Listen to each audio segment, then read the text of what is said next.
Bergdahl deserted post in Afghanistan, held captive by Taliban for 5 years, pleaded guilty to charges of desertion and misbehavior before the enemy fort Bragg, North Carolina. CNN. Bowe Bergdahl received a dishonorable discharge from the U.S. Army but will avoid prison time for desertion and misbehavior before the enemy after abandoning his outpost in Afghanistan in 2009, a military judge ruled Friday. The judge also ruled that Bergdahl's rank be reduced from sergeant to private. Additionally, he will be required to pay a $1,000 fine from his salary for the next 10 months. Sergeant Bergdahl has looked forward to today for a long time, Eugene Fidel, Bergdahl's civilian attorney, said at a news conference after the sentence was announced. As everyone knows, he was a captive of the Taliban for nearly 5 years, and 3 more years have elapsed while the legal process unfolded. He has lost nearly a decade of his life. The sentence is effective immediately, except for the dishonorable discharge, which Bergdahl is appealing, according to Fidel. Bergdahl appeared visibly shaken as the sentence was announced, according to CNN affiliate WRAL. 2 of his attorneys stood by his side with their hands on his back while the judge, Army Col. Jeffrey R. Nance, read the sentence. The Army soldier, whom the Taliban held for 5 years after he deserted his Afghanistan outpost, pleaded guilty last month to the charges. Bergdahl was released in May 2014 in a controversial exchange for 5 Guantanamo Bay detainees. He originally faced the possibility of life in prison, but the prosecution asked the judge for a 14-year sentence. Bergdahl's attorneys asked Nance for a punishment of dishonorable discharge. Bergdahl had chosen to be tried by a military judge instead of a jury. Gen. Robert Abrams, the commanding general of Forces Command and the convening authority in Bergdahl's case, will review the sentence, according to Paul Boyce, an Army spokesman. Abrams could potentially reduce Bergdahl's sentence. Defense: Bergdahl should not have been in the Army. Bergdahl's attorneys asked the judge for leniency during sentencing hearings, arguing he had a previously undiagnosed mental illness when he left his post. Hypothetically, he probably should not have been in the Army, said Captain Nina Banks, one of his military defense attorneys, in her closing argument. Bergdahl suffered from numerous mental illnesses, including schizotypal personality disorder and post-traumatic stress disorder, according to Dr. Charles Morgan, a forensic psychiatrist and professor at the University of New Haven and Yale University. He testified for the defense Wednesday. Morgan said Bergdahl was raised in a tense and sometimes scary household that contributed to social anxiety and cognitive defects that he was suffering from before he enlisted in the Army. The defense also argued the information Bergdahl was able to provide upon his return and his willingness to share that information and cooperate with investigators warranted a more lenient sentence. Prosecution: Bergdahl put soldiers in danger, but government prosecutors said Bergdahl was aware of the risks when he deserted, and that doing so put his fellow soldiers in danger.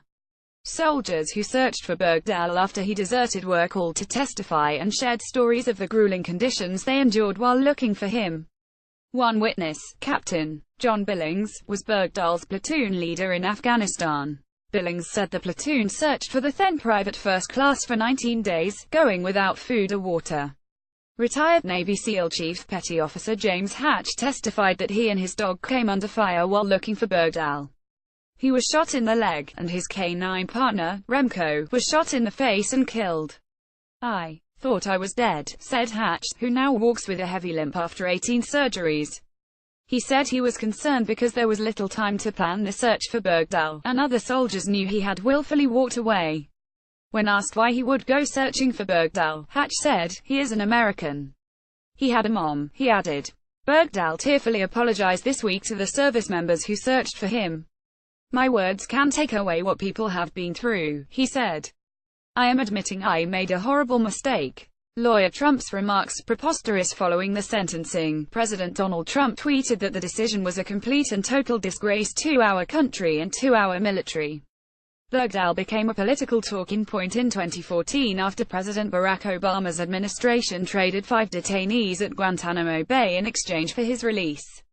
In February, Bergdahl's defense team argued he was unable to have a fair trial after Donald Trump became president because of comments Trump made on the 2016 campaign trail. During the campaign, Trump called Bergdahl a dirty, rotten traitor and said he should be shot for deserting his post.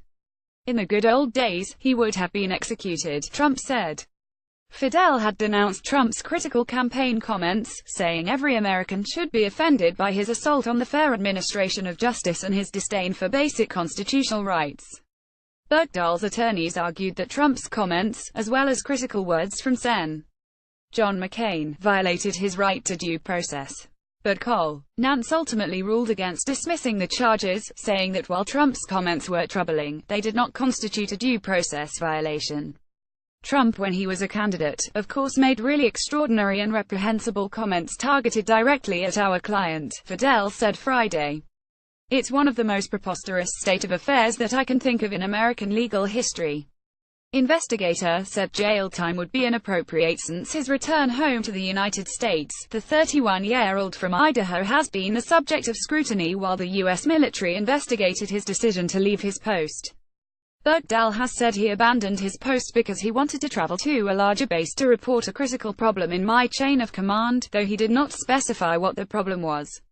He was charged with desertion and misbehavior before the enemy in March 2015. Kenneth Dahl, the Army general who led the investigation into Bergdahl's actions and interviewed the soldier for a day and a half, previously testified in a preliminary hearing that jail time would be inappropriate.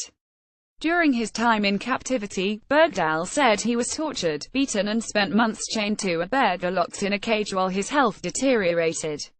For 5 years, he said, he was completely isolated, had no concept of time and was told he would be killed and never see his family again. CNN's Nick Valencia reported from Fort Bragg, while Dakin Andun and Holly Yan wrote from Atlanta. CNN's Kelly Kise, Eric Levinson and Steve Almasi contributed to this report.